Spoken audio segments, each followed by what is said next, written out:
नमस्कार मित्रों, धर्म मीमांसा में आप सबका स्वागत है। योग दर्शन पर जो व्याख्यान की श्रृंखला थी उसकी ये समापन किस्त है। प्रारंभ करते हैं। कृष्णाय वासुदेवाय हरे परमात्मने प्रणतक्लेशनाशाय गोविंदाय नमो नमः। वसुदेव सुतं देवं कंसचाणूरमर्दनं देवकी परमानंदं कृष्णं वंदे जगद्गुरुम्। यत्र योगेश्वरः कृष्णो यत्र पार्थो धनुर्धरः तत्र श्रीर्विजयो भूतिर्ध्रुवा नेतिर्मति मम। मित्रों, योग दर्शन पर संक्षिप्त व्याख्यान माला का परिचयात्मक व्याख्यान का यह अंतिम अंश है, अंतिम कड़ी। इसमें हमने आपको विभूति पाद का संक्षिप्त परिचय देते हुए बताया था कि उसमें साधना के लिए तो गुरु की ही आवश्यकता है और बिना गुरु के साधना अनिष्ट भी कर सकती है, जिसके हमने थोड़े बहुत संकेत उदाहरण दे दिए थे। अब इसमें कुछ बातें कैवल्यपाद की करें, प्रारंभ कर सकते हैं, लेकिन कैवल्यपाद के जो अगले अंश है वो बहुत ही गूढ़ है, तो हम केवल संकेत दे देंगे।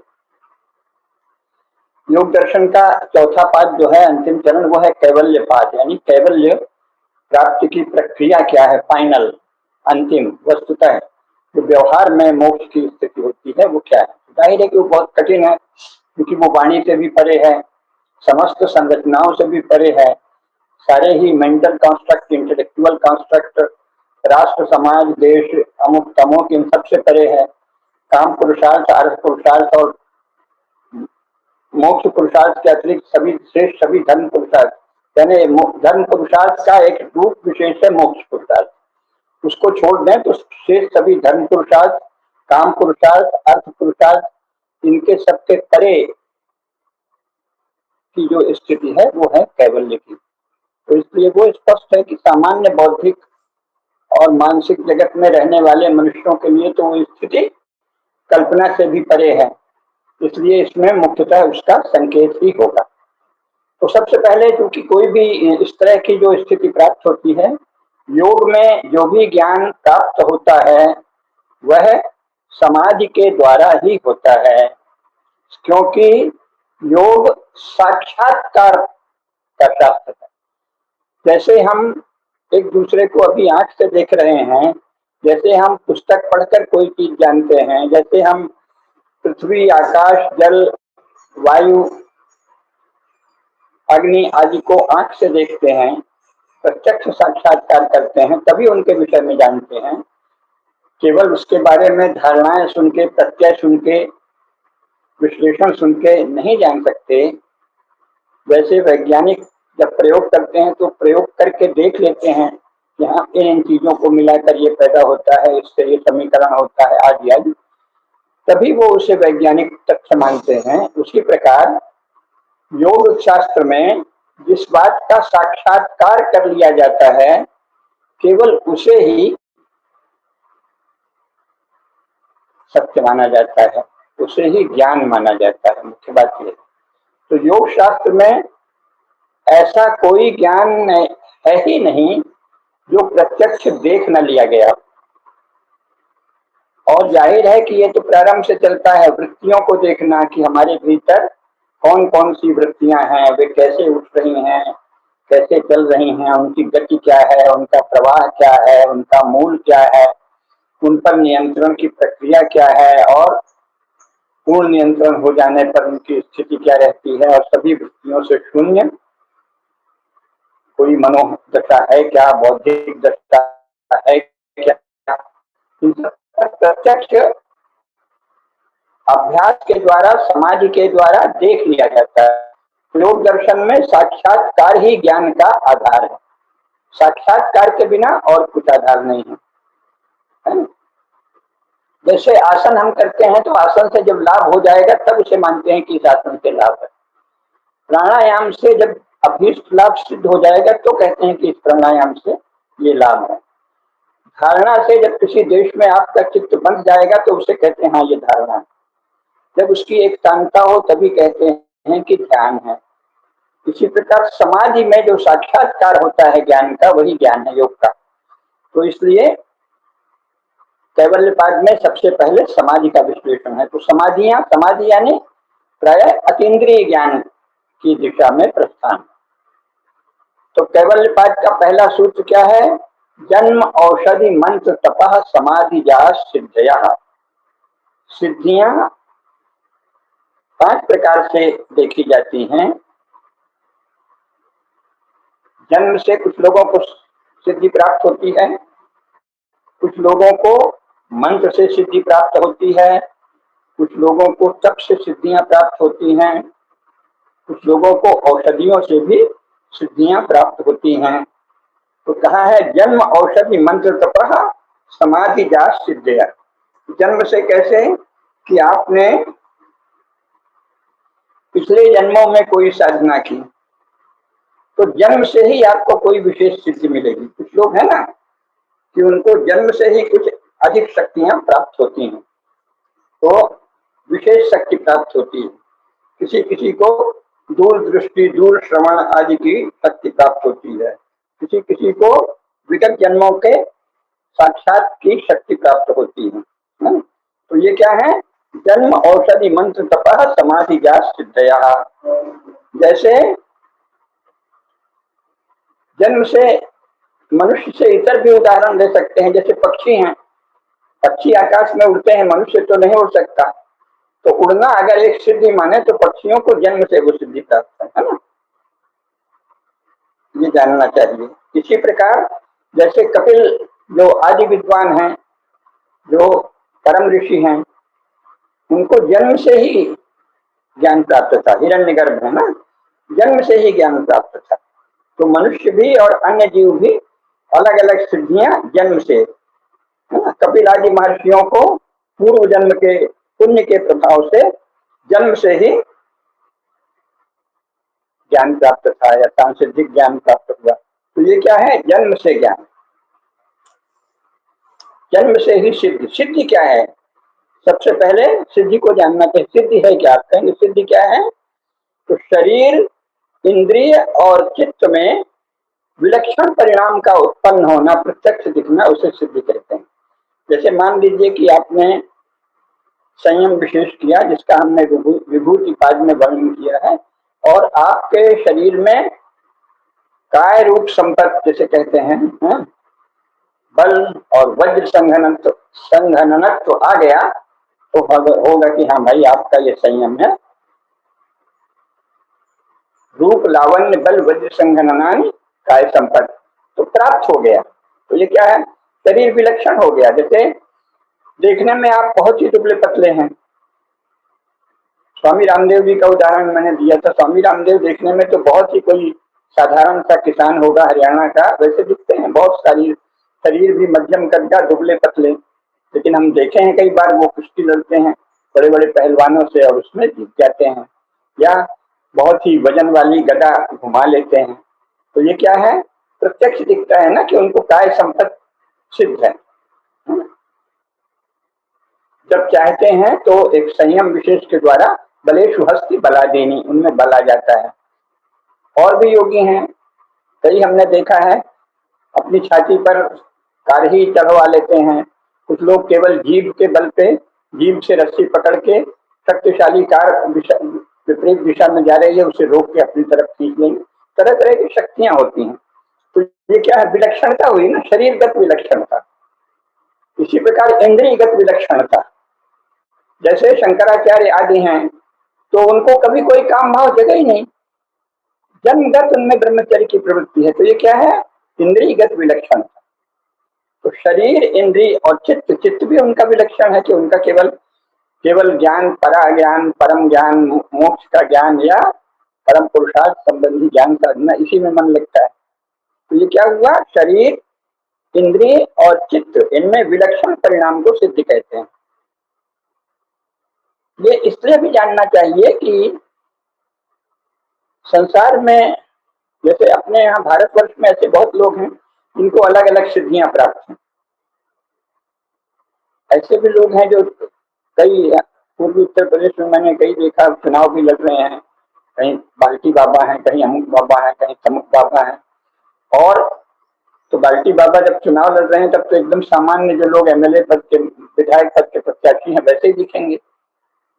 लेकिन जब वो बाल्टी में कागज डाल देंगे या कहीं आकाश से कोई चीज पता चला कि यज्ञ करा रहे हैं, वहां घी की आवश्यकता है, तो उन्होंने कोई मंत्र पढ़ा और घी के कनस्तर उतरने लगे यज्ञ में, है ना। और ऐसे और बहुत से प्रत्यक्ष लोगों ने, हजारों लोगों ने देखा है। तो ये क्या है, वो उनको शरीर, इंद्रिय और चित्त की विलक्षणता, यानी उस समय उस सिद्धि के प्रत्यक्ष, जब हम उसको सिद्धि को देखते हैं उस समय वो विलक्षण होते हैं। देखने में वो सामान्य मनुष्य हैं पर वो विलक्षण। तो शरीर, चित्त और इंद्रियों की विलक्षणता को ही सिद्धि कहते हैं। जैसे कुछ लोग हैं उनको दूरदृष्टि की सिद्धि प्राप्त है तो वो सामान्य दिखेंगे ऐसे ही, लेकिन उनके सामने आप जाइए। प्रयागराज में एक शुक्ला जी थे, अभी हैं, होंगे, और मुझे वैद्यनाथ आयुर्वेद भवन की संचालिका आदरणीय मंजू शर्मा जी ने, जो उसकी मालकिन है और संचालिका है वैद्यनाथ आयुर्वेद भवन नैनी की, तो उन्होंने उनका परिचय दिया कि जाके मिल तो लीजिए भाई साहब। तो मैं गया तो उन्होंने कहा कि थोड़ी देर बैठ लिए, आप आए हैं तो बड़ा अच्छा लग रहा है, शांति लग रही है, तो उनका बड़ा समझी होगा। मैं चुपचाप बैठा रहा। उन्होंने कहा उनका समय है, आप कृपा करके बैठेंगे, तो मैं बैठ गया। बहुत अच्छा। इस बीच संयोग बस कई लोग आए। अब तो देखने में तो कोई भी जो युवक होगा, किसी ऑफिस में काम कर रहा है, छोटा मोटा अफसर या क्लर्क, उस तरह के थे। और जो जो आए सबको उन्होंने देख के बता दिया। ऐसी बातें बताई जिनको अभी यहाँ चर्चा करेंगे तो पूरा समय बीत जाएगा, लेकिन बड़ी चमत्कारिक बात है। किसी का षड्यंत्र हो रहा था उसकी हत्या का, उसके चेहरे से तो कुछ नहीं दिख रहा था और पहले उसने बताया भी नहीं, फिर उन्होंने कह दिया तुम्हारी तो हत्या की तैयारी हो रही है। तो बोला हाँ ऐसे है, और तुम पहले ये हो चुका है, हाँ हो चुका है, तो तुम अब एक ही उपाय है, यहाँ से चले जाओ। और जब वो चला गया तो वो चिंतित थे कि मुझे लगता है कि ये बच नहीं पाएगा। तो अब ये क्या है, दूरदृष्टि की क्षमता है, देखने में साधारण है। और भी कई लोगों का बताए, यानी उनके सामने जो बैठ गया उसका पूरा वो अतीत देख लेते हैं और भविष्य भी देख लेते हैं। ये क्या है, चित्तगत विलक्षणता, है ना। इसी तरह एक बनारस में कई लोग हैं, किसी को पिशाच, कर्ण पिशाच और क्या क्या विद्या कहते हैं, देखने में सामान्य मनुष्य हैं, लेकिन उनकी वो इंद्रिय और चित्तगत विलक्षणता है कि उन्हें कुछ सुनाई पड़ता है। आप उनके सामने कोई समस्या करेंगे, कर्ण पिशाचिनी विद्या कहते हैं, तो वो उनके कान में कुछ बताती है, ये होगा वो होगा, और हो जाता है। तो सिद्धि, सिद्धि क्या है, शरीर, इंद्रिय और चित्त की विलक्षणता। और सिद्धियों का विराट संसार है, ये भी बताते हैं हम आपको। अक्सर उसमें से कुछ लोग एक सिद्धि का बहुत बड़ा भ्रम फैला देते हैं तो फिर जल्दी ही उनका पतन भी हो जाता है। और दूसरा, वो नहीं भी फैलाएं तो चेले लोग या स्वयं दूसरे लोग बहुत सारी कल्पनाएं कर लेते हैं। जैसे किसी को दूरदृष्टि है तो इसका अर्थ है कि वो फिर समझते हैं कि बस ये आशीर्वाद दे दें तो सब हो जाएगा, तो कुछ नहीं होगा। सामान्यतः तो जो अच्छे लोग हैं, सज्जन है, वो बताते भी हैं कि हमसे कुछ नहीं होगा, हम केवल देख सकते हैं। लेकिन कोई ऐसा निकल सकता है जो झूठ बोल दे और इसके दुकान चला ले, कुछ दिन के लिए खरबों रुपया कमा लेगा, लेकिन वो उसका नाश भी होगा और वो उसकी विद्या का भी नाश हो जाएगा। क्योंकि दूरदृष्टि अगर प्राप्त है तो दूरदृष्टि प्राप्त है, जिस विषय में सिद्धि प्राप्त है, अन्य नहीं है। उसके आशीर्वाद में कोई शक्ति नहीं है। या दूर श्रवण प्राप्त है, कर्म पिशाचिनी विद्या सिद्ध है, तो ये तो बता देंगे ये होने वाला है। लेकिन आप सोचें कि उनकी कृपा से आपका कुछ भला हो जाए तो असंभव है। कोई उपाय बताएंगे, उसको आपको करेंगे, वो अलग बात है। लेकिन किसी इनमें से किसी में ये शक्ति नहीं होती कि वो आशीर्वाद दे दें। ऐसा तब नहीं होता कि उस आशीर्वाद का पुण्य फल आपको मिल जाए। तो सिद्धियों के ये प्रकार हैं, जिस विषय में सिद्धि होगी उस विषय में विलक्षणता होगी, जो हम बता रहे हैं सिद्धिकार। अन्य विषय में विलक्षणता नहीं होगी। जैसे किसी को दूरदृष्टि की सिद्धि प्राप्त है तो दूर तक देख लेगा, लेकिन इसका यह अर्थ नहीं है कि उसके आशीर्वाद से आपका कोई हित हो जाएगा, कुछ नहीं होगा, क्योंकि उसमें वो सिद्धि प्राप्त नहीं है। उसके लिए अलग तरह के तप की सिद्धि चाहिए। कर्ण पिशाचिनी विद्या सिद्ध है तो उसको पता चल जाएगा ये ऐसा है और आपका ये होगा, ये भी बता देगा। लेकिन आप उससे कोई उपाय पूछें और उससे अपना जीवन ठीक करना चाहें तो वो सामान्य अपनी सांसारिक बुद्धि से ही बता पाएगा। कोई उसमें ये विलक्षणता नहीं होती कि वो आपके कष्ट को दूर कर सके या आपको आशीर्वाद देकर कुछ कर सके। जिस विषय में सिद्धि है उस विषय में विलक्षणता होती है। तो देखने में मनुष्य सामान्य दिखेगा, लेकिन उस क्षेत्र विशेष में उसमें सिद्धि होगी। तो शरीर, इंद्रिय और चित्त की विलक्षणता, ये योग दर्शन में विभूतिपाद में हमने थोड़ा संकेत किया था। इसका कारण ये है कि उन्होंने, विभूतिपाद क्या कहता है, वर्ण भेदस्तु तथा क्षेत्रिक। जैसे किसान जब खेतों में पानी देता है या क्यारियों में जो कछुआए आदि होते हैं, पटेल लोग या काशी लोग, तो वो क्या करते हैं, आलू की खेती की है, किसी और चीज की खेती की है, तो अभी इस क्यारी में पानी देना है, तो उसको खोल देंगे, उस क्यारी में जाएगा। अब उस क्यारी को बंद कर देंगे, दूसरी क्यारी खोल दी। तो योग सूत्र में क्या कहा है, वर्ण भेदस्तु तथा क्षेत्रिक वर्ण। तो वर्ण भेद से वो उधर प्रवाहित हो गया। तो इसी प्रकार ये जो सिद्धियां हैं, ये वस्तुतः है जो सामान्य जीवन क्रम है उससे विलक्षण होती है। वर्ण भेद से जो शक्ति आई साधक में, तब से शक्ति आई, उसका किसी क्षेत्र विशेष में अगर आपने वर्ण किया, अगर आप उससे आगे नहीं जाना चाहते, वहीं चाहते हैं, तो उस वर्ण भेद से वो शक्ति उस दिशा में प्रवाहित हो गई, तो उस समय अन्य चीजें रुद्ध हो जाती, यानी सामान्य मानुष भाव कह लीजिए वो रुद्ध हो जाता है। उतनी देर को वो विलक्षण हो जाता है, दिव्य हो जाता है उस विषय विशेष, क्योंकि शेष समय वो मनुष्य ही रहेगा। तो वो प्राकृत मनुष्य अगर है, लेकिन उस सिद्धि के समय वो विलक्षण है, दिव्य है, दैवी है। ये बड़ी बारीक बातें हैं, उसको जानना पड़ेगा। तो जन्म से सिद्धियां होती हैं, औषधि से भी सिद्धियां होती हैं। पहले रसायन आदि, रसायन का प्रयोग करके कई लोग दीर्घ जीवी होते थे। हमारे यहाँ तो पारे से सोना बनाना और पारे से रसायन के द्वारा कायाकल्प करना, ये सबकी बहुत बहुत ही विस्तृत, बहुत ही प्रशस्त, बहुत ही सब प्रकार से सिद्ध विद्या रही है। तो औषधि से भी सिद्धियां होती हैं। कुछ लोगों को औषधि के द्वारा कुछ दिव्य दर्शन होने लगता है, सिद्धियां होती हैं। इसी तरह मंत्र से बहुत सी सिद्धियां होती हैं। गायत्री मंत्र आप जपिए, अचानक बहुत सिद्धि प्राप्त हो जाएगी। स्वामी आनंद जी थे, तो वो बताते थे कि मैं तो खुशाल दास नाम का एक व्यापारी था, साधारण व्यापारी ही था, और फिर मुझे गुरु ने मार्गदर्शन दिया, मैं गायत्री साधना करने लगा।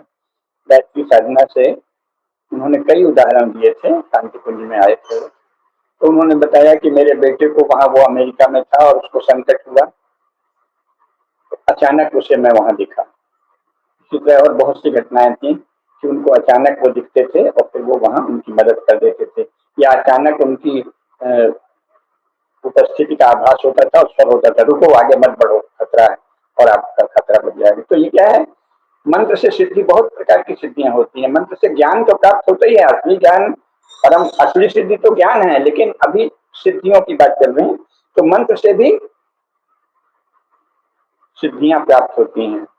जन्म से सिद्धि मिलती है, औषधि से सिद्धि मिलती है, मंत्र से, और तप से भी सिद्धि मिलती है ना। तब से क्या होता है, अशुद्धि दूर हो जाता है, तो शरीर और इंद्रिय की सूक्ष्मता आ जाती है। तो कई बार बहुत ही सूक्ष्मता आ जाती है, यानी जिस विषय में भी उनकी शुद्धता आ गई उसमें अद्भुत सामर्थ्य आ जाती है। स्पर्श की होगी तो बहुत दूर दूर तक का स्पर्श उनको हो जाएगा, जहाँ चाहेंगे, जहाँ ध्यान करेंगे। आप कोई बहुत ही कोमल बिस्तर बिछाइए, गद्दे, कई तरह के गद्दे रख दीजिए और उसके नीचे केवल एक पिन रख दीजिए, और अगर उनके शरीर और इंद्रिय की सूक्ष्मता हो गई है तो वो कह देंगे गद्दे के नीचे एक पिन है या एक कांटा है। ऐसी सिद्धियां आती हैं और चली जाती हैं, मेरा अपना अनुभव भी है। तो तब से भी सिद्धियां आती हैं। और सबसे महत्वपूर्ण सिद्धि है जो समाधि से प्राप्त होती है, क्योंकि वो स्थायी ज्ञान का कारण बनती है। जहां आप रुक गए तो वहां का ज्ञान भी रुका रहेगा, और अगर आप उससे और आगे गए, जाते गए, तो अंत में कैवल्य मिलेगा। तो जन्म औषधि मंत्र तपस समाधि जात सिद्धया, इसमें से जो सिद्धि है ना, जो समाधि से उत्पन्न सिद्धि है, वही योग में उपकारक है। शेष सिद्धियां जो हैं वो एक तरह की विलक्षणता है, लेकिन वो बहुत ज्यादा ज्ञान की दृष्टि से, तत्व ज्ञान की दृष्टि से, कैवल्य की दृष्टि से उपकारक नहीं है। ठीक है। तो सिद्धियां तो कई प्रकार की होती हैं, जैसे क्लोरोफार्म सूंघ लेंगे तो शरीर जड़ीभूत हो गया, तो कोई कहेगा भाई ये भी एक सिद्धि है। तो सिद्धियां बहुत प्रकार की होती हैं। उत्कट तपस्या के द्वारा भी सिद्धियां हस्तगत की जाती हैं।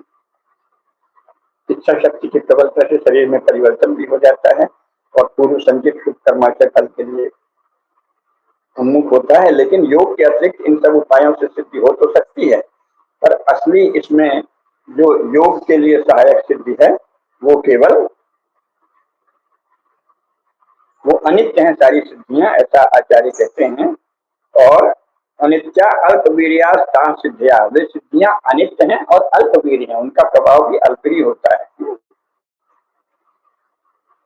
जो समाज के द्वारा सिद्धि होती है वही स्थायी होती है, वही ज्ञान कैवल्य ज्ञान की प्राप्ति में सहायक होती है। सिद्धियों से क्या होता है, भिन्न जाति में परिणत कायेंद्रिय हो जाते हैं, यानी शरीर में इंद्रिय आदि में विलक्षण परिवर्तन हो जाते हैं। और उससे फिर क्या होता है, जात्यंतर परिणाम प्रकृत्या पूरात, उससे जो पूर्व परिणाम का नाश और उत्तर परिणाम का आविर्भाव है वह अपूर्व अवयव के अनुप्रवेश से सर्वथा नवीन हो जाता है। जात्यंतर परिणाम प्रकृत्या पूरात, कायेंद्रिय की प्रवृत्तियां वायु पूरण या अनुप्रवेश के द्वारा स्व स्व विकार का अनुग्रहण करती हैं। ये टीका है उसमें, मनुष्यों में जिस प्रकार के शक्ति संपन्न इंद्रिय चित्तादि देखे जाते हैं वे मानुष प्राकृतिक कहे जाते हैं। समाज के द्वारा आपके शरीर बहुत ज्यादा साधना करेंगे तो देव प्रकृति भी हो सकते हैं। तो सभी जीवों की कर्ण शक्तियों में उन कर्णों के जितने प्रकार के परिणाम होते हैं उस सब प्रकार की प्रवृत्तियां हर जीव में अंतर्निहित हैं। तो आप में सिद्धि से देव प्रकृति आ सकती है। जब एक जाति से अन्य जाति में परिणाम होता है तब उन अंतर्निहित प्रकृतियों में जो उपयुक्त निमित्त द्वारा अनुकूल स्थिति है वो आपूरित या अनुप्रविष्ट होकर अपने अनुरूप भाव से उस करण को परिणत करते हैं। ये सूक्ष्म बात है। तो निमित्तम अप्रयोजकम प्रकृतिनाम वरण भेदस्तु तथा क्षेत्रिकवत, जो मैंने पहले संकेत में बता दिया। इसके बाद योगी जब साधना करते हैं तो निर्माण चित्त का निर्माण करते हैं, जो मैंने बताया था कि महर्षि कपिल ने अस्मिता मात्र से निर्माण चित्त बनाकर और फिर आसुरी को योग दर्शन का उपदेश दिया। क्योंकि सामान्य चित्त से तो कोई सिद्ध योगी क्यों उपदेश देगा, क्योंकि उसका कर्मफल हो सकता है, उसकी आकांक्षा तो है नहीं, कोई कर्माशय नहीं बनाना है। तो निर्माण चित्त बनाने पर कर्माशय नहीं रहता। निर्माण चित्त की एक पूरी साधना की प्रक्रिया है। निर्माण चित्तान अस्मिता मात्रा प्रवृत्ति भेदे प्रयोजकम चित्तम एकम अनेकेशा। तब निर्माण चित्त के द्वारा एक ही चित्त अनेक प्रकार के निर्माण चित्त बना सकता है और प्रवृत्ति भेद से वो प्रयोजक होता है। वो बहुत ही योगियों के लिए है कि योगी चाहे तो एक साथ अनेक अनेक मतलब करोड़ या लक्ष्य नहीं, लेकिन सैकड़ों या दसों या बीसों निर्माण चित्त बना सकते हैं। तो क्योंकि जो ऐसा चित्त होता है निर्माण चित्त वो ध्यान से बनता है, और ध्यान चित्त जो है वो अनाशय होता है, उसमें कोई कर्माशय नहीं होता है। तो तत्व ध्यानजम अनाशयम ये कहा है। और इसके बाद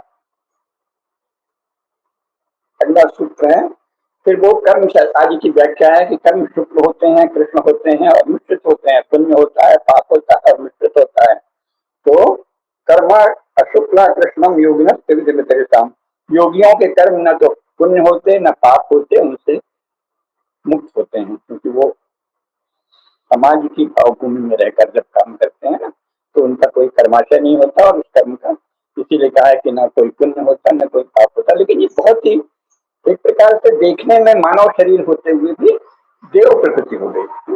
तो देव प्रकृति होने पर होता है तटस्थ विपाकान गुणा नाम एवं अभिव्यक्ति वासना नाम, बहुत सूक्ष्म बात है। और ये आपको बाद में गुरु के द्वारा जब बताया जाएगा तो होगा। तो जो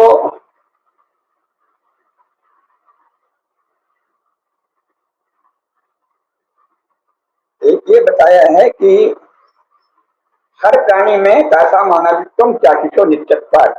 हम क्यों जीवित हैं, ये योग दर्शन का एक अलग सिद्धांत है कि आप जीवित क्यों हैं। तो आप जीवित इसलिए हैं, आपको पता भी नहीं चलता ज्यादातर को सचेतन मन में, लेकिन हम हर व्यक्ति, हर जीव तभी तक जीवित है जो जब उसकी आत्मा स्वयं को आशीर्वाद देती रहती है। योग दर्शन का बहुत महत्वपूर्ण है। तासाम अनादित्यम चाक्षुषो नित्यत्वात्। आशीष की नित्यता से ही आप जीवित हैं।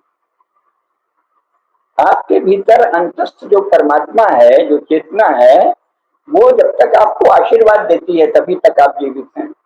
अगर उसने आशीर्वाद देना बंद कर दिया तो आपका वो शरीर नहीं रहेगा, फिर दूसरा शरीर होगा कर्माशय के अनुसार। तासाम अनादित्वम चाक्षुषो नित्यत्वात्। इसी प्रकार वासनाओं आदि की भी आशीष की नित्यता से निरंतरता रहती है। इसीलिए कहा है ना कि जो कर्माशय है उससे जो जाति आदि होते हैं वो जन्म जन्मांतर में भी वही क्यों रहते हैं, वही जो आत्मशक्ति है उसके आशीष की नित्यता के कारण। तो तासाम अनादित्वम चाक्षुषो नित्यत्वात्।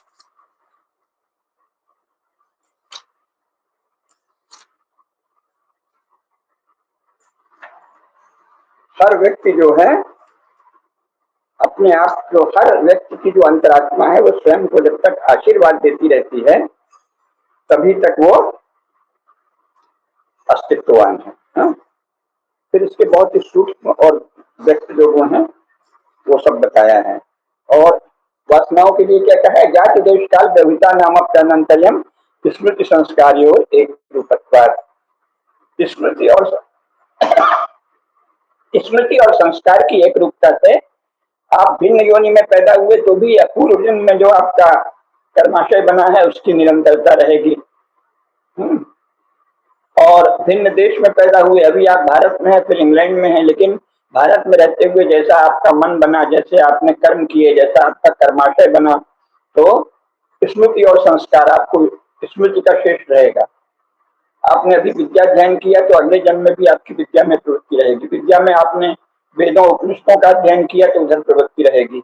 अगर आप में धीरे धीरे लगा कि अरे वेद उपनिषद में क्या खरा है, हमको तो अर्थशास्त्र, समाजशास्त्र, राजनीति शास्त्र, फिजिक्स, केमिस्ट्री ये पढ़ना चाहिए, तो उसमें आपकी प्रवृत्ति अगले जन्म में स्वतः होगी, जन्म से ही उन्हीं विषयों में प्रवृत्ति होगी। तो जाति देश काल व्यवहिता नामपि आनंतर्यम स्मृति संस्कार्यो एक रूपत्वात्। स्मृति और संस्कार, आपका अपने चित्त में आपके कर्म की जो छाप पड़ती है उसे संस्कार कहते हैं।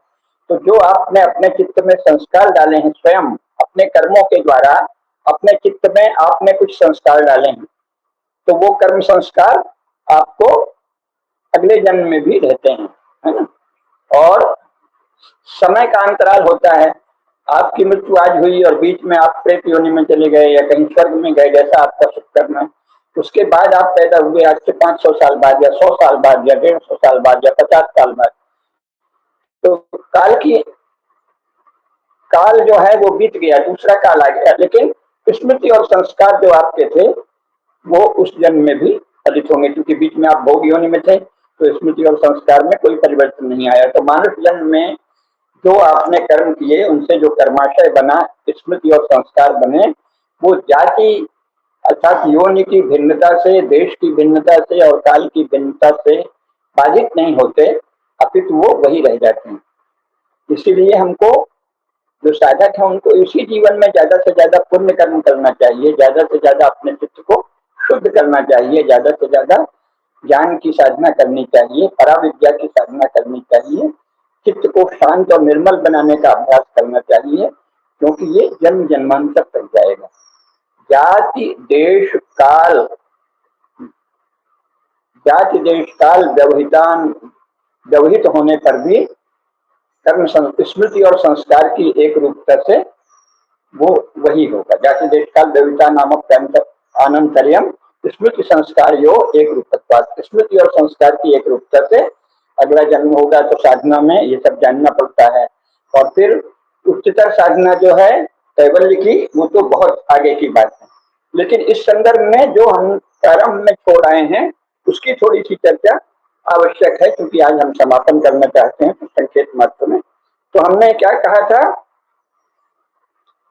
5 वृत्तियां हैं। योगश्च चित्तवृत्ति निरोधः, है ना। तब क्या होता है, तदा दृष्टु स्वरूपे अवस्थानम, तब स्वरूप में अवस्थान होता है जब वृत्तियां निरुद्ध हो गई, है ना। अन्यत्र वृत्ति सारूप्य मित्रत्व, अन्यत्र क्या है, वृत्ति का सारूप्य आपका चित्त नींद आ रही है तो नींद से एकाकार है, कुछ स्मृति आ रही है तो उस स्मृति से एकाकार है, कोई ज्ञान वास्तविक हो रहा है तो उस प्रमाणभूत ज्ञान से एकाकार है, अन्यथा मिथ्या ज्ञान से छाया हुआ है तो विपर्य से एकाकार है, अथवा शब्द ज्ञानानुपाति वस्तु शून्य किसी विकल्प में उलझा है तो उससे एकाकार है। तो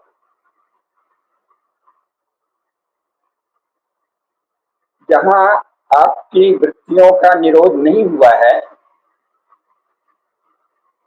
जहां आपने दृष्टा के मूल स्वरूप का साक्षात्कार नहीं किया है, जो करोड़ों में एकादि करता है, तो वृत्ति सारूप्यम इति अत्र, अन्यत्र जो है वृत्ति का सारूप्य रहता है। तो उसका हर एक का गुण बताया पहले ही दिन, है ना, कि प्रमाण जो है प्रत्यक्ष अनुमान और आगम ये प्रमाण होते हैं, विपर्य मिथ्या ज्ञान है, अतद्रूप प्रतिष्ठ है, शब्द ज्ञानानुपाति वस्तु शून्य विकल्प होता है, अभाव लंबना निद्रा अनुभूत विषय असंप्रमोता स्मृति, अभ्यास वैराग्याभ्याम तम विरोधा, फिर अभ्यास का बताया तत्र स्थित यत्नो अभ्यासा सत्व दीर्घ काल नैरंतर्य सत्कारा से वितो दृढ़ भूमि, दृष्टानुश्रविक विषय विकृष्ण से वशीकार संज्ञा वैराग्यम तत्परम पुरुष ख्याते गुण वैकृष्णम।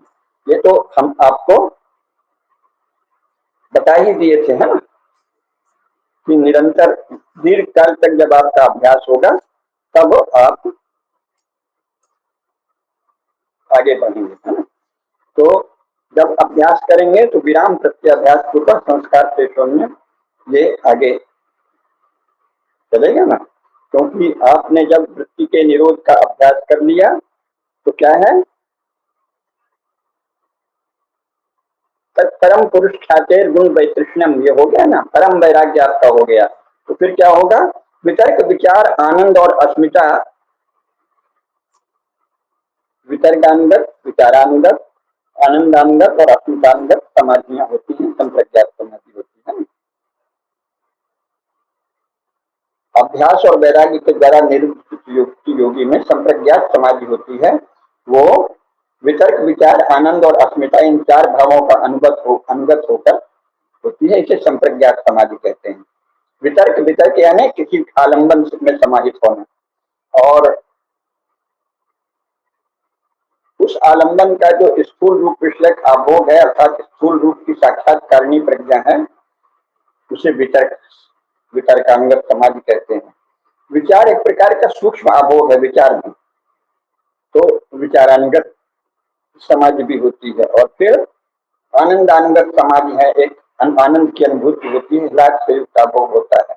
और अस्मिता मात्र एकात्मिका संबित जो है अस्मिता मात्र होती है, तो सवितर्क समाधि के ये चतुष्टय पक्ष हैं, है ना। इसी प्रकार सविचार समाधि होती है, सवितर्क समाधि होती है, सानंद समाधि होती है और सात्मिका समाधि होती है। ये सब समाधियां सालंबन है, किसी आलंबन के साथ होती हैं, और इसीलिए इनको संप्रज्ञात समाधि कहते हैं। ये हमने बताया ना, केवल स्मरण दिला रहे हैं, आप अभ्यास नहीं कर सकते बिना गुरु के मार्गदर्शन से। विराम प्रत्याभ्यास पूर्व संस्कार से शून्य, असंप्रज्ञात समाधि जो है वो कैसे होती है, वो विराम के कारण, अर्थात सब प्रकार की सालंबन जो जो आपने आलंबन लिया है वितर्क विचार आनंद और अस्मिता का, उन सालंबन वृत्तियों का भी जब आप निरोध कर देते हैं और पर वैराग्य का आपने अभ्यास कर रखा है, तब जो संस्कार मात्र शेष रहता है, संस्कार शेष समाधि है, वो असंप्रज्ञात है। क्या है, विराम प्रत्याभ्यास पूर्व संस्कार से शून्य, जब आपने सभी सालंबन जो ध्यान की प्रक्रिया है उनको विराम दे दिया, और विराम प्रत्याभ्यास पूर्व संस्कार मात्र संस्कार बचा, संस्कार शेष कर गया, संस्कार शेष वाली जो समाधि है उसे असंप्रज्ञात समाधि कहते हैं। इस पर अगला सूत्र है कि, और इसके बाद फिर विदेह लय, प्रकृति लय आदि जो होते हैं वो परम मोक्ष मिलने के पहले प्रकृति लय आदि सिद्धियां प्राप्त होती हैं। हजार हजार वर्ष भी आदमी उसमें रहते हैं, 10,000 वर्ष भी रहते हैं, एक अलग अलग ही लोग हैं। साधना के समय आपको आपके गुरु बताएंगे। और ये कैसे होता है, अंत में श्रद्धा वीर स्मृति समाधि प्रज्ञा पूर्वक इतरेषाम्। ये जो है श्रद्धा, श्रद्धा क्या है, जिस विषय में आपके चित्त में प्रसन्नता होती है उसे ही आप श्रद्धा कहते हैं। चित्त का संप्रसाद ही श्रद्धा है। और इसीलिए श्रद्धा को क्या कहा है, योगी या साधक की माँ श्रद्धा है। जैसे माँ आपको स्नेह पूर्वक आपका ध्यान रखती है, दूध पिलाती है, पालन पोषण करती है, उसी प्रकार प्रत्येक साधक के लिए श्रद्धा ही उसकी माँ है। श्रद्धा ही उसकी रक्षा करती है और उसको आगे ले जाती है। इसलिए सबसे पहले श्रद्धा गिनाया है। इसके बाद वीर्य, वीर्य किसे कहते हैं, जो निरंतर किसी कार्य में आपकी श्रद्धा बनी रहे तब उसे वीर्य कहते हैं। और वीर्यवान की ही स्मृति उपस्थित होती है। अगर आप वीर्यवान नहीं है तो स्मृति आएगी, भटक जाएगी। और स्मृति की उपस्थिति से फिर चित्त आपका व्याकुल नहीं होगा, अलग अलग विषयों में अनाकुल होकर समाहित हो जाएगा। और उसके द्वारा क्या होगा, जब समाहित चित्त में प्रज्ञा का विवेक उदित होगा तो श्रद्धा वीर स्मृति समाधि प्रज्ञा पूर्वक इतरेषाम्, ये कहा है। तो ध्यान रखिए, चित्त का संप्रसाद या अभिरुचि मति निश्चय वृत्ति, यानी जिसमें आपका चित्त प्रसन्न हो, जिस विषय में सात्विक ढंग से, उसी में आपकी श्रद्धा है। आपकी श्रद्धा किससे है, इसी से पहचान होती है। गीता में क्या कहा है, श्रद्धामयो यम पुरुषो यो यत् श्रद्धा स एव सः। पुरुष यानी जीवात्मा, जीव श्रद्धामय है, जिसकी जैसी श्रद्धा है वो वैसा ही हो जाता है। क्योंकि श्रद्धा वह माँ है जो चित्त रूपी शिशु का पालन पोषण करती है। आपका चित्त जिस प्रकार की श्रद्धा के अधीन फलता है वैसा होता जाता है। तो श्रद्धा जो है, श्रद्धा रूपी माँ चित्त रूपी अपने शिशु को पालती पोसती है। तो श्रद्धा चित्त का संप्रसाद है। इसमें क्या कहा है, सत्यम तद अस्याम दीयते इति श्रद्धा। श्रद्धावान जो है, श्रद्धावान लभते ज्ञानम तत्र संयतेन्द्रिय आदि गीता में कहा ही है, आपने सुना ही है। मुंडक उपनिषद भी कहता है तपा श्रद्धेय विपोषण चरण्य। तो श्रद्धा के द्वारा ही योगी या साधक जीवन में गति प्राप्त करता है। योगी लोग, उपनिषद रचयिता जो ऋषि हैं, वो अरण्य में जाकर श्रद्धा से साधना करते थे, है ना। यही मुंडक उपनिषद कहता है, यही अन्य उपनिषद भी बताते हैं। तो श्रद्धा ही आपको, श्रद्धा रूपी माँ जब चित्त को पालित पोषित करती है तब ज्ञान की दिशा में, समाधि के दिशा में प्रगति होती है। वीर्य का अर्थ है उत्साह या बल। जिस विषय में आपको लगातार उत्साह रहेगा। राजनेताओं को कैसा उत्साह रहता है, बार बार हार जाएंगे फिर भी लड़ेंगे फिर भी, तो उत्साह, उनका वीर्य उसी में लगता है। राजनेताओं का वीर्य राजनीति में लगता है। तो साधक का वीर्य साधना में लगना चाहिए। उत्साह या बल का नाम वीर्य है। और वीर्य तभी होता है जब श्रद्धा, जब जिस विषय में आपकी प्रीति है, चित्त में संप्रसाद है, उसी में श्रद्धा होगी। राजनेताओं की प्रीति राजनीति में होती है तो उसी में उनकी श्रद्धा है, उसी में उनका वीर्य लगता है। और स्मृति जो है वो आपको ध्यान रहे कि हम साधना कर रहे हैं, साधना से चित्त शुद्ध होगा आदि। तो स्मृति जो है तो मुख्य है, वो प्रधान साधन है। अगर स्मृति नहीं हुई तो कैसे होगा। और इसके द्वारा प्रज्ञा लाभ होगा, इसके द्वारा ही आप आगे बढ़ते हैं। तो इसका फिर बहुत विस्तार है, क्योंकि स्मृति सदा रहनी चाहिए। जो स्मृतिहीन समाधि से लग जाती है, जड़ सी, वो ज्ञान के लिए सहायक नहीं है। जैसे बहुत से लोग किसी विषय में खो जाते हैं, खोए हैं और कुछ होश नहीं है, कहेंगे वो समाधि है, पर वो जड़ समाधि है। या हंस रहे हैं कुछ भी स्मरण करके, या रो रहे हैं भगवान का या किसी भी उसका स्मरण करके, या अपने मन से हंसते हैं, रोते हैं, बड़बड़ाते हैं, है ना। तो वो जो है वो भी एकाग्र है, लेकिन वो ज्ञान पूर्ण दशा नहीं है। तो ज्ञान पूर्वक जब स्मृति रहेगी तभी आप पता रहे भगवान क्या है, भगवान का हमने स्मरण का व्रत किया है, भगवान का स्मरण कर रहे हैं, हमारा चित्त समय कहाँ घूम रहा। जब आप सजग रहेंगे, स्मृतिवान है, श्रद्धावान है, वीर्यवान है, तभी ज्ञानात्मक जगत की आपकी होगी। और जिसका जितना ही संवेग तीव्र होगा, तीव्र संवेगा नाम आसन्ना, वो हमने एक कहानी एक बार सुनाई थी, तो वो उसी मूल जो जो बड़े बड़े गंभीर दार्शनिक प्रत्यय हैं, उनको वही हमारे समाज में व्याप्त है, तो उसको लोक कथा के द्वारा ऐसी सरलता से बता देते हैं कि जिसके ज्यादा शास्त्र ज्ञान नहीं है वो भी समझ लेगा। जैसे एक कहानी है ना कि वो नारद जी जा रहे थे, तो रास्ते में कई सन्यासी बैठे थे, बरगद के पेड़ के नीचे तपस्या कर रहे थे, पीपल के नीचे, आम के नीचे, नीम के नीचे, फिर एक इमली के नीचे। सबने पूछा कहाँ जा रहे हैं नारद जी? हम भगवान विष्णु के पास जा रहे हैं, जरा हमसे जरा कृपा करके हमारी विनती करके पूछ लीजिए कि वो हमें कब दर्शन देंगे। नारद जी ने कहा ठीक है। जब लौटे, जिसको जिसको बताएं 100 जन्म के बाद आपको दर्शन देंगे, आपको 1000 जन्म के बाद, तो वो जो है अब उदास हो जाए, अच्छा लग गए। और जो इमली के पत्ते के नीचे था, उन्होंने कहा इस इमली के पेड़ में जितने पत्ते हैं उतने जन्म के बाद आपको दर्शन होंगे। तो वो जो भक्त थे, साधक थे, वो नाचने लगे कि मिलने कहा है तो मिलेंगे जरूर। नाचने लगे, भाव विभोर हो गए, तो नाचते नाचते उनको कुछ ही दिनों में भगवान ने दर्शन दे दिया। तीव्र संवेगा नाम आसन्न, तो ये कहा है तीव्र संवेगा नाम आसन्न। और उसमें भी तीव्रता की भी मृदु मध्यादि मात्रा चतुर्थी विशेषता, मृदु भी होती है, मध्य भी होती है और तीव्र भी होता है। आपका संवेग मृदु है तो थोड़ा ज्यादा समय लगेगा साधना में, मध्य में है तो वैसा समय लगेगा, और अगर अधिमात्रा है, विशेष संवेग है, तो जल्दी प्राप्त होगा। ईश्वर प्रणिधान से भी बहुत ही जल्दी समाधि ज्ञान होता है। ईश्वर प्रणिधान हुआ, ईश्वर के प्रति पूर्ण समर्पित अगर आप हो गए, यानी भक्त को ज्ञान अवश्य होता है। ये चला है ना कि भक्ति बड़ी की ज्ञान, ये सब मूर्खों की बकवास है। संसार में ऐसा कोई भक्त नहीं है जो आज तक परम ज्ञानी न हुआ हो। अगर वो परम भक्त है तो परम ज्ञानी होगा, और ऐसा कोई ज्ञानी नहीं है जो परम भक्त न हुआ हो। शंकराचार्य परम ज्ञानी है और शंकराचार्य परम भक्त हैं। मंदिरों में सबसे ज्यादा उन्हीं के लिखे भजन गाए जाते हैं। अभी नवरात्र में अयगिरी नंदिन वाला जो महिषासुर मर्दिनी स्तवन है, वो भी शंकराचार्य का लिखा है। नरसिंह भगवान की स्तुति शंकराचार्य की लिखी है, गणेश भगवान की, गंगा मैया की, लक्ष्मी माता की, सबकी स्तुतियां उन्होंने लिखी हैं।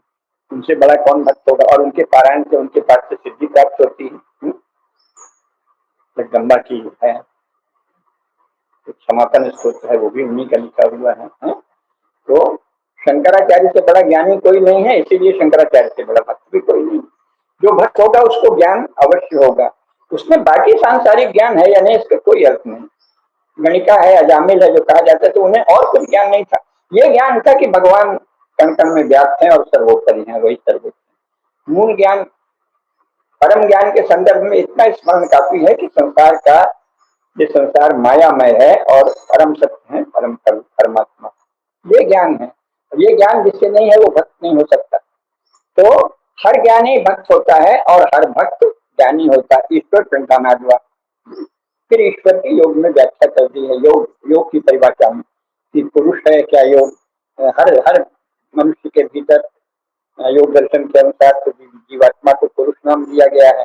तो ईश्वर को बताया क्लेश कर्म विपाका शरीर अपरामृता पुरुष विशेष ईश्वरा। क्लेश कर्म विपाक कर्माशयों सबसे जो असंतृप्त है, जो उनको कभी स्पर्श नहीं होता है, ईश्वर है। नमे कर्माणि लिम्पन्ति नमाम कर्माणि लिम्पन्ति नमे कर्म फले कहा। ज्ञात्वा योगी जानाति कर्मभिर्न सबध्यते। भगवान ने क्या कहा है? नमाम कर्माणि लिम्पन्ति नमे कर्म फले कहा इति माम योगी जानाति कर्मभिर्न सबध्यते। ये क्लेश कर्म विपाका शरीर अपरामुष्टा पुरुष विशेष ईश्वर। तत्र निरतिशयम सर्वज्ञ बीजम, भगवान का वर्णन है ना। तत्र निरतिशयम सर्वज्ञ बीजम, अतीत अनागत और वर्तमान सब कुछ का ज्ञान, सबके ज्ञान की सर्वज्ञता की सामर्थ्य भगवान में, ठीक है ना। तो ज्ञान जहाँ निरतिशय को प्राप्त करता है वो परमेश्वर है। सबका फिर योग शास्त्र में आपके गुरु बताएंगे। आपके तस्य वाचकः प्रणवः पूर्वे शामपि गुरु काले नानुगच्छेदात्, ये भी कहा है ना। वो क्या है? सब गुरुओं के गुरु हैं। पूर्वे शामपि गुरु काले नानुगच्छेदात्, जितने भी पूर्व में गुरु हुए हैं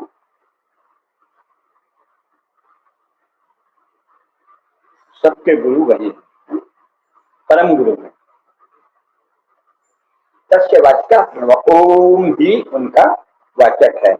तो सज्जपस तदर्थ भावनम, ओम का जप करने से और ईश्वर के इस अर्थ का मनन करने से, बारंबार स्मरण करने से, कीर्तन करने से, चित्त में स्थित करने से, सज्जपस तदर्थ भावनम से क्या होता है? तथा प्रत्यक्ष चेतनाधिगमो तंत्राया भावश्च, ईश्वर के प्रति यदि आप समर्पण हो गए, समर्पित हो गए, तो प्रत्यक्ष चेतन, आपकी चेतना का मूल स्वरूप आपको दिखने लगेगा, भगवान खुद उधर ले जाएंगे। तथा प्रत्यक्ष चेतनाधिगमो, उससे प्रत्यक्ष चेतन का साक्षात्कार होता है। जो मूल चेतन दृष्टा है, मूल आपका आत्मा है, जीव है, स्वरूप है, उसका साक्षात्कार होता है और सभी प्रकार के अंतराय दूर होते हैं, विघ्न दूर होते हैं। बहुत विघ्न आते हैं भक्ति में, बहुत विघ्न आते हैं, क्योंकि आपके पूर्व जन्मों के संस्कार और परिवेश, जो जहाँ जिस परिवेश में आपने जन्म लिया है अपने कर्म फल के अनुसार, वो सब उसमें बाधा देते हैं, है ना। तथा प्रत्यक्ष चेतनाधिगमो अंतराया भावश्च, तो अंतराय क्या है? अंतराय यानी विघ्न क्या है? साधक को क्या विघ्न आते हैं? व्याधिस्त्याग संशय प्रमादा लक्ष्य अविरति ध्यान दर्शन अलभ्य भूमिकत्वान अनवस्थितत्वान चित्त विक्षेपास तेंतराया। अंतराय क्या है? व्याधि, साधना करेंगे आपको लगेगा हम तो बड़े संयम से रह रहे हैं, अचानक बीमारी आ जाएगी। स्त्यान यानी प्रमाद हो जाएगा, संशय हो जाएगा कि अरे भाई हम साधना करने ठीक है कि ऐसे ही कहीं बोरा गए हैं, ये क्या है, संसार का सुख भी नहीं ले रहे हैं, लौकिक सुख नहीं ले रहे हैं, बाल बच्चों को नहीं पाल रहे हैं, पत्नी का दिन रात जो प्रणय आदि होता है वो भी नहीं कर रहे हैं, और राजनीति या खेती या वाणिज्य व्यापार इसके भी नहीं कर रहे हैं। कर क्या रहे हैं? कोई सांसारिक ऐश्वर्य नहीं, विद्या कला साहित्य, कोई कविता लिखता है, लेखन लिखता है, ये भी नहीं। साधना के समय तो ये नहीं चलेगा। तो संशय हो जाता है कि ये क्या हम तो सब छोड़ दे रहे हैं। कृषि गौरक्षा वाणिज्य नहीं, कविता कहानी चित्रकला नाटक आदि नहीं, सिनेमा संगीत नहीं, नृत्य दर्शन नाट्य नहीं, और सुख नहीं, प्रणय सुख नहीं, सांसारिक तरह तरह की गतिविधियों का सुख नहीं, राजनीतिक गतिविधियों का जो भी होता है किसी का सुख नहीं। संशय हो जाता है, ये क्या है, भटक तो नहीं रहे। व्याधिस्त्यान संशय और प्रमाद, प्रमाद हो जाता है। स्त्यान भी एक प्रकार का आलस्य ही है, लेकिन स्त्यान और प्रमाद में बारीक अंतर है, वो तो फिर बाद में उतने विस्तार में अभी हम नहीं जा रहे हैं, क्योंकि उससे केवल बौद्धिक फायदा है। तो स्त्यान हो जाएगा, संशय हो जाएगा, प्रमाद हो जाएगा, आलस्य हो जाएगा। प्रमाद और आलस्य में फर्क है, बौद्धिक आलस्य प्रमाद है और शारीरिक आलस्य अरे चलो सो लें, ये आलस्य हुआ, अरे फिर नहीं करते, फिर कर लेंगे कार्य। और प्रमाद क्या है? प्रमाद में अरे भाई पता नहीं कितना करेंगे, बौद्धिक बौद्धिक आलस्य जो है वो प्रमाद होता है, ठीक है ना।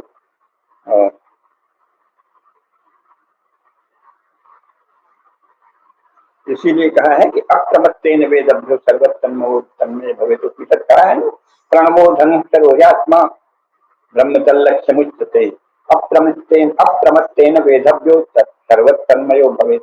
अप्रमत्त रहकर साधना करेंगे तभी आप तन्मय होंगे। तो प्रमाद होता है, आलस जो है वो कायिक और मानसिक भारीपन जो आ जाता है, शरीर भारी है, शरीर का भारीपन या मन का भारीपन, इसको आलस्य कहते हैं। और बौद्धिक अप्रवृत्ति प्रमाद है ना। इसीलिए उपनिषद क्या कहते हैं? नायम आत्मा बलहीनेन लभ्यो न मेधया न च बहुधा कृतेन, नायमात्मा बलहीनेन लभ्यो न च प्रमादात् तपसो वाक्यलिंगात्, प्रमाद से नहीं प्राप्त होता। तो इस तरह प्रमाद भी जो है बाधक है, और आलस्य जो शरीर और मन का भारीपन जो है उसको आलस्य कहते हैं। व्याधिष्ठान संशय प्रमादालस्य अविरति, आपकी वैराग्य की कमी हो जाए, अचानक रस आने लगे, अरे ये तो जीवन का रस है, ये भी ले लें, तो साधना में व्यवधान हो गया।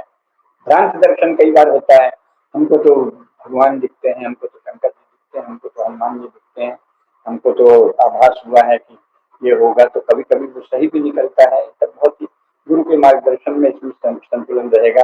कई बार सही आभास होता है और कई बार भ्रांत दर्शन होता है।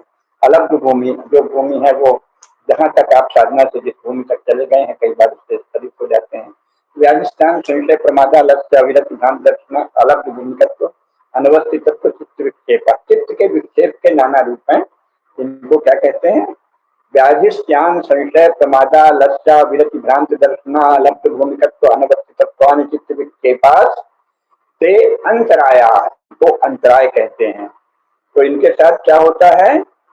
ये अंतराय प्रत्यक्ष रूप से विघ्न तो है ही, लेकिन इनके साथ दुख दौर्मनस्य अंग में विक्षेप हुआ। इनके साथ चित्त में दुख और अवसाद आ जाता है, सौमनस्य भंग हो जाता है, दौर्मनस्य आ जाता है, शरीर कंपन तरह तरह के लगता है, मेरा हाथ मुड़ रहा, मेरा पैर मुड़ रहा, मेरी गर्दन घुसी जा रही पेट में, मेरा पेट घुसा जा रहा है, बाहर को आकाश में चला जा रहा है, हाथ घुसा जा रहा है, बहुत सी भ्रांतियां हो सकती हैं। तो दुख दौर्मनस्य अंग में श्वास प्रश्वास या सांस श्वास अनियमित हो गई, श्वास अनियमित हो गया, ये सब विक्षेप के क्षय हुआ है, साथ रहते हैं। तो इनको रोकने के लिए भी प्रतिषेधार्थम एक तत्वाभ्यास है, उसके लिए एक तत्व का अभ्यास करना पड़ता है, निरंतर साधना आवश्यक है। तो उसका भी फिर और विस्तार से बताया है कि कैसे करो जो विघ्न आएंगे। तो मैत्री करुणा मुद्दोपेक्षाणाम सुख दुख पुण्य पुण्य विषयाणाम भावना चित्त प्रसादनम। साधक को चित्त प्रसाद की साधना करनी होती है, चित्त सदा प्रसन्न रहे। तो उसमें योग साधना में क्या कहा है? मैत्री करुणा मुदितोपेक्षाणाम सुख दुख पुण्य पुण्य विषयाणाम भावनातः चित्त प्रसादनम। जो आनंददायक विषय हैं उनके प्रति मैत्री भाव रखिए, आत्मीय, उनसे भी वो मत करिए द्वेष। अरे हम तो आनंद, तो चला है ना अजीब सा, ईसाई पादरियों में बड़ा रहता है ना, रूठे रहेंगे, मुंह लटकाए रहेंगे, नहीं नहीं हम तो केवल गॉड का ध्यान करेंगे और तो हमको, तो उससे इसीलिए सबसे ज्यादा पतन उन्हीं का होता है। तरह तरह का कितनी किस्से हैं ननों से और कहाँ कहाँ से क्या क्या व्यवचार करते हैं। हमारे यहाँ भी ऋषि मुनियों का पतन है, वो विरल है। क्रिश्चियन पादरियों के तो किस्से पर किस्से हैं। क्यों? क्योंकि उनमें ये जो हमने बताया ना, सुख दुख पुण्य पुण्य विषयों नाम में सुख के प्रति अनुरक्ति ज्यादा हो जाती है। तो अनुरक्ति नहीं है, केवल मैत्री भाव, हाँ ये आनंद का विषय, उससे द्वेष भी नहीं करना है। द्वेष करने से पतन होगा। नहीं नहीं मैं तो स्त्री स्त्री से बिल्कुल दूर रहेंगे और स्त्री से क्या मतलब है, तो उससे कुछ नहीं होता, वो सब पतन का कारण है।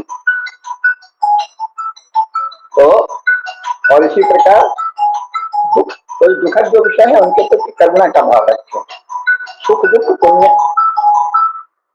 मुदिता, कोई पुण्य कर्म कहीं देखें, यज्ञ है, हवन है, उत्सव है, पूजा है, सत्संग है, सुंदर प्रवचन है, सुंदर व्याख्यान है, उसके प्रति मुदिता वृत्ति रखें, है ना।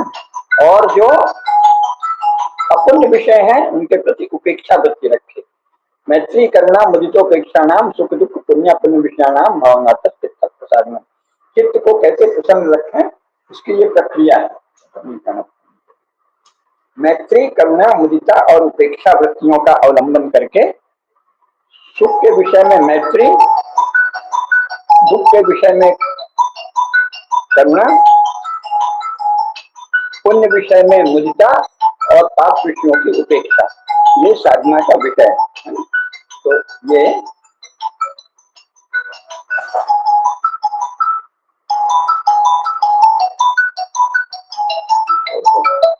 तो इस प्रकार ये भी एक व्यवधान ही है, अपुण्य विषय है।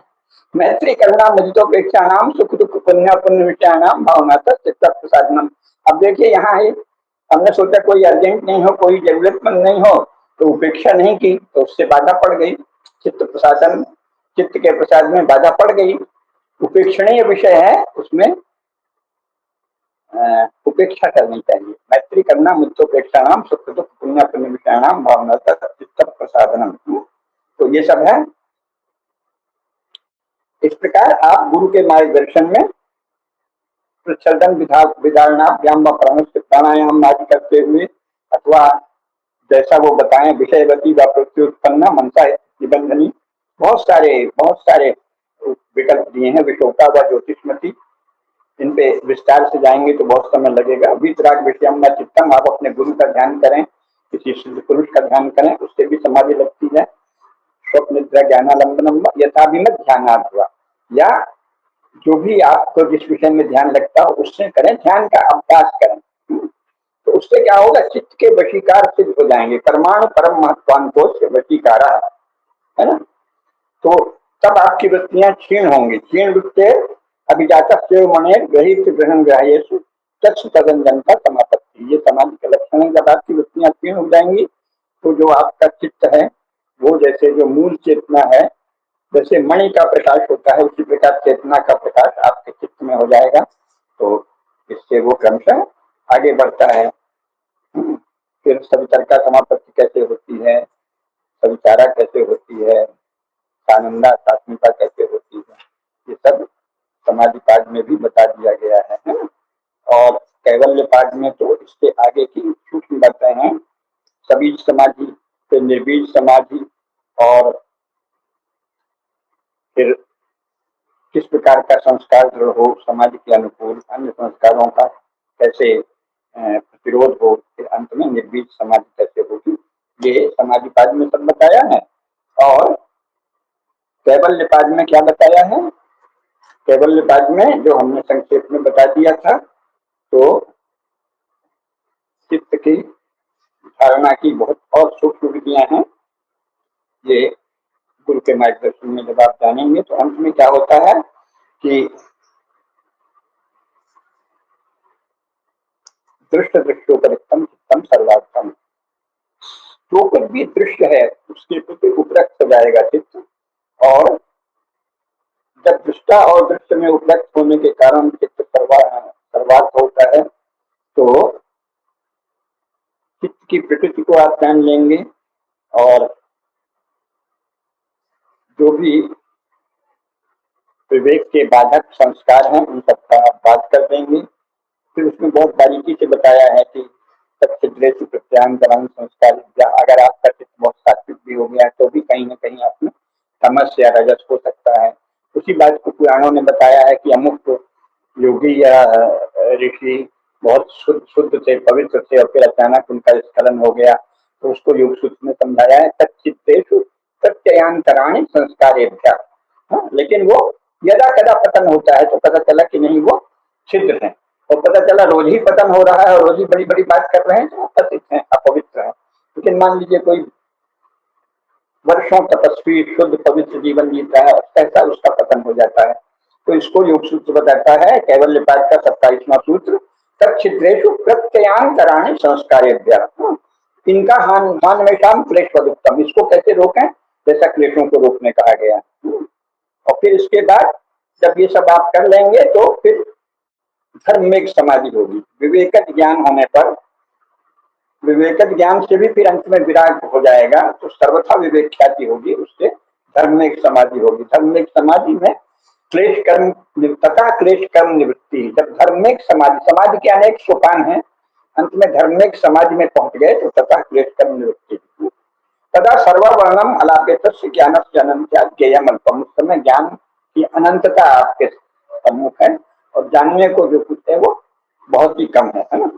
तथा कृतार्था नाम परिणाम गुण समाप्ति गुणानाम, तब वो दृष्टा जो जीव है, आत्मा है, जिनमें सत्ता बुद्धि में आत्मा के स्वरूप को देख लिया है। उसकी बहुत सूक्ष्म प्रक्रिया है, अभी सामान्य जिज्ञासुओं के लिए वो केवल संकेत मात्र पर्याप्त है, उसकी प्रक्रिया का वर्णन यहाँ आवश्यक नहीं है। तो इस प्रकार तथा कृतार्था नाम परिणाम गुण समाप्ति गुणानाम, फिर वो कहा है कि क्षण उपयोगी परिणाम अपरांत निर्ग्राह्य क्रम, 35वां सूत्र है, बहुत बारीकी है। और अंत में पुरुषार्थ शून्यानाम गुणानाम प्रतिपस्वा कैवल्यम स्वरूप प्रतिष्ठा व शक्ति रहती। जब गुणों का प्रलय हो जाएगा तो आप पूर्णतः पुरुषार्थ शून्य हो जाएंगे। इसको परम पुरुषार्थ जो कहा है वो इस अर्थ में कि जब आप चित्त की उस दशा में पहुंच जाएंगे जहां केवल आत्मा प्रतिसंवेदित हो रही है आपके चित्त में, तो पुरुषार्थ शून्य हो जाएंगे, फिर आप कुछ नहीं रहेंगे।